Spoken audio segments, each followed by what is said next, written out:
ஏய், உங்களுக்கு இந்த மாதிரி குட்டீஸ் பிடிக்கும்னா லைக் பண்ணி விடுங்க. மாறு குட்டீஸ் ரொம்ப சேட்டை பண்ணுவாங்க, பார்த்தீங்களா என்னென்ன பண்ணுறாங்கன்ட்டு.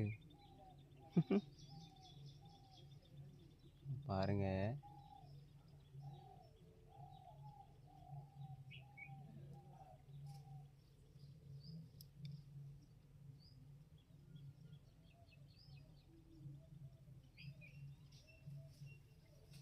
நம்ம குட்டீஸோட சேட்டையை பார்க்கணுன்னா நம்மளை சப்ஸ்கிரைப் பண்ணிக்கங்க. நம்ம குட்டீஸோட சேட்டையை பார்க்கணுன்னா நம்மளை சப்ஸ்கிரைப் பண்ணுவீங்க.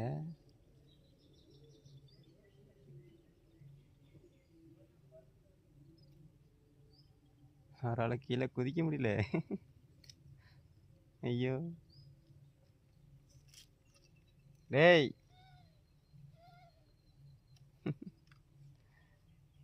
ஏன்டா மேலே ஒன்று தோணுதாடா.